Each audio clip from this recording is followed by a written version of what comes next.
Hi, my name is Olivia, and my project is about rebranding and marketing using globalization.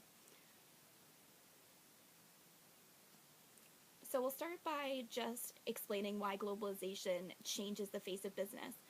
So in business, the interaction with employees and customers in the same country is a pretty easy thing. You know, you get on your phone or your email or Facebook, and interaction with companies and employees and customers is right in front of you. And this doesn't change too much with globalization, other than the fact that the person you're emailing or the person that you're commenting on their Facebook post to the wall may be 1,000 miles away in a completely different country. So it's definitely put a new face to business in the sense that countries can definitely benefit from having different businesses expand over to their culture, and businesses in turn can benefit from that as well because it can increase their revenue, and through trade and business growth it can help both the company and also the country. It changes the interactions between both employees and customers in usually a positive way. And business strategies have also been changed and reshaped based on that. Multiple locations nationwide and across different cultures pose a lot of new challenges as well as some new benefits for businesses, which is what we'll get into here. So some of the benefits of globalization and marketing as well as rebranding would be the benefit of furthering the business growth and the opportunities that come along with that. So raising the competitive advantage is huge for a business. So globalizing really raises that competitive edge that they have over other businesses that may not have globalized yet. This can also raise the gross domestic product, which it boosts the global economy, which in turn helps us all essentially. And new relationships that are being formed with other countries based on business transactions can also be benefited from this kind of business. And technology is also making that much easier with things like Facebook and email, FaceTime, and things of that nature. It makes it all the more easier and available to globalize and expand without always needing to travel to another country, which is a great tool. Some of the challenges that come along with that, of course, are new business structures that could potentially affect the policies, the trade, and just the differences in cultures as business is expanding, and just keeping in mind those different policies and the differences in the cultures is really important, because it's important not to offend anyone or become a nuisance in someone else's country. And there's also a fear that globalization can lead to global instability, especially in countries that are not as developed as others. They may not be given the chance to become fully developed in some people's views, based on the fact that other countries are globalizing and expanding at such a massive rate. And usually, a lot of times, globalization in success stories can mitigate those fears, but it's always going to be a challenge to combat those opinions and just refrain from thinking that globalization leads to global instability, because there are a few examples coming up that can definitely disprove that theory, but to some that may never be disproved.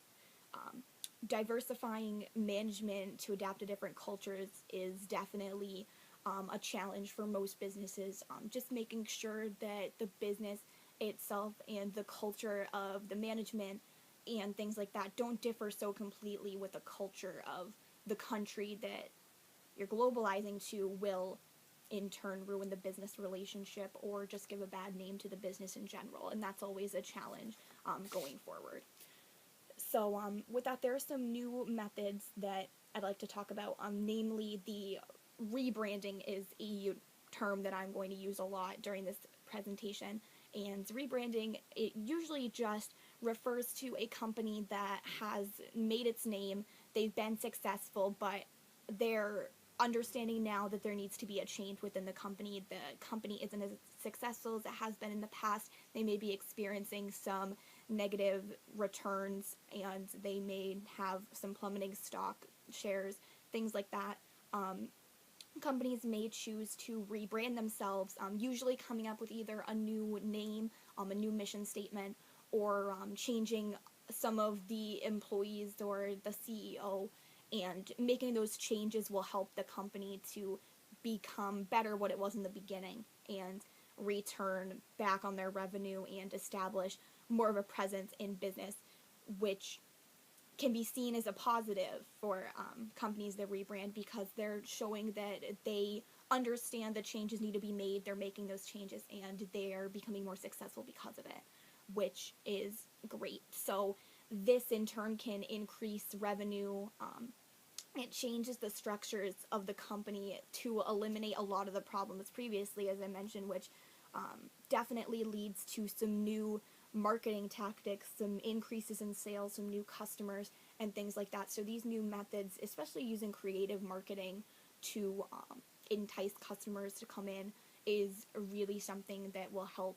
And with that, I have a few examples of companies that have used both rebranding and marketing to help with globalization as they change their companies. So the first would be Burberry, which is a clothing company founded in England over 150 years ago. They're usually seen for their yellow plaid design, and unfortunately, they were seen as some gangwear, not classy kind of clothing, unfortunately.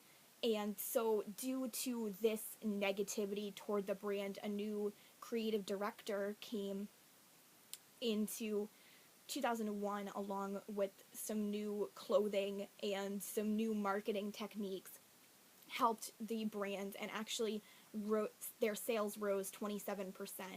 And that was also due to the expansion of 50 new stores in 2010, including some globalization to China, which really helped expand the company in a positive way.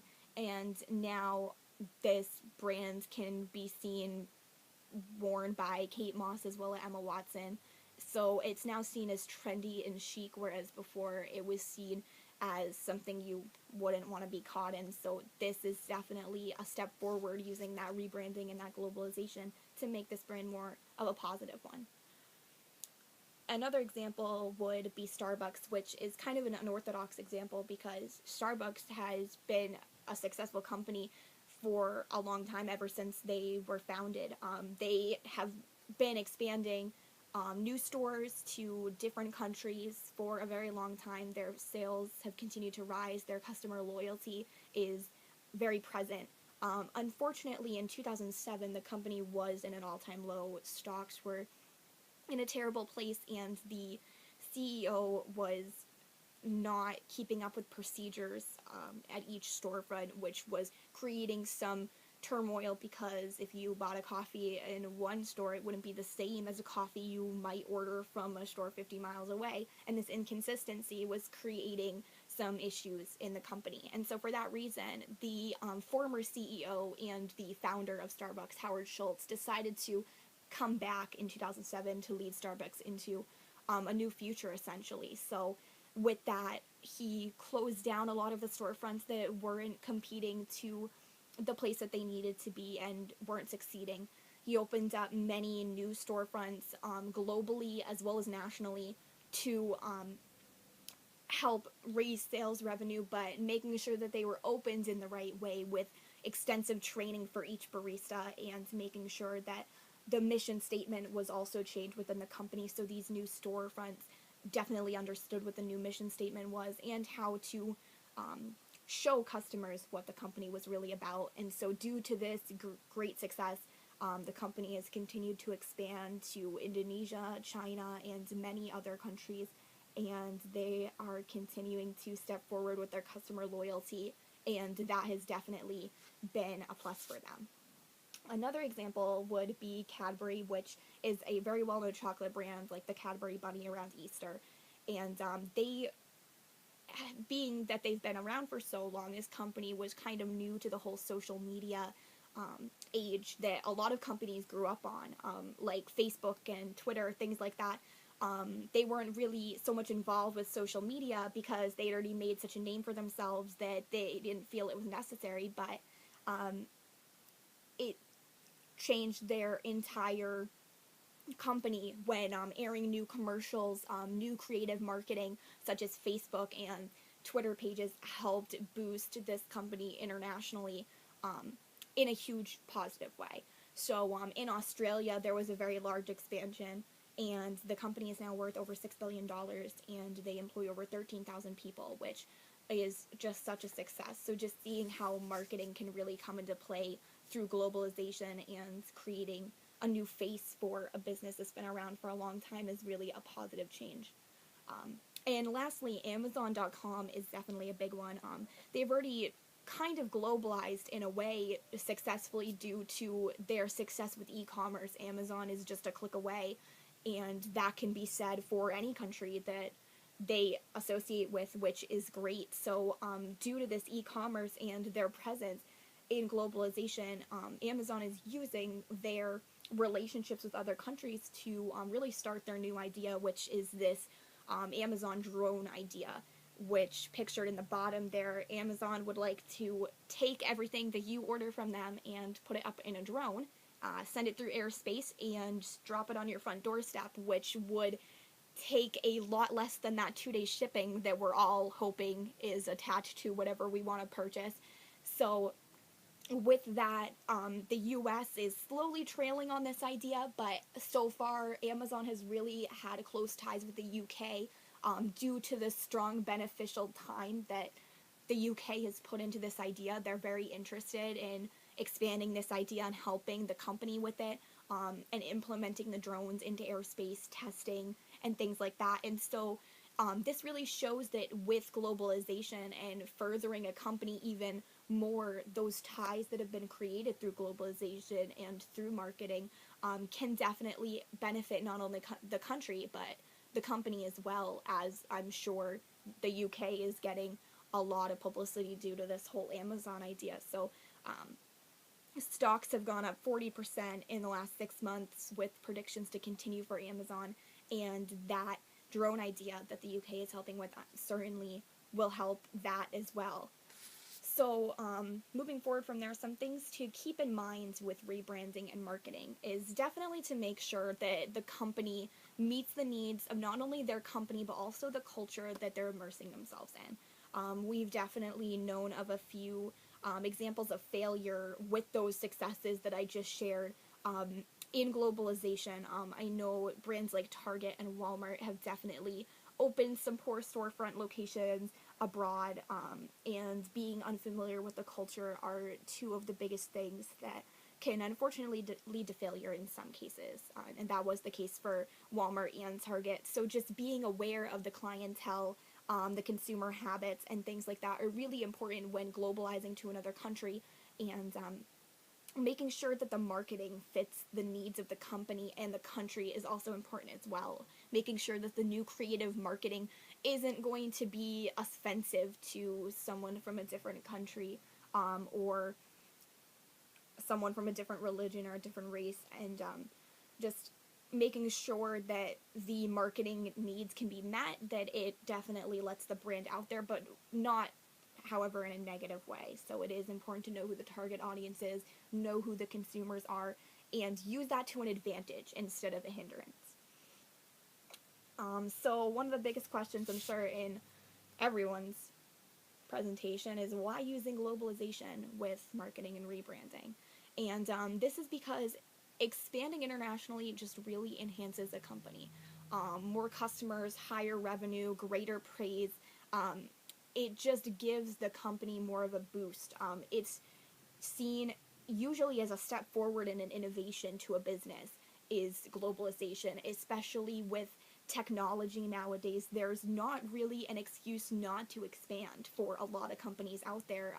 Technology has made it so much easier to expand and globalize that it's definitely a step forward in innovation to businesses.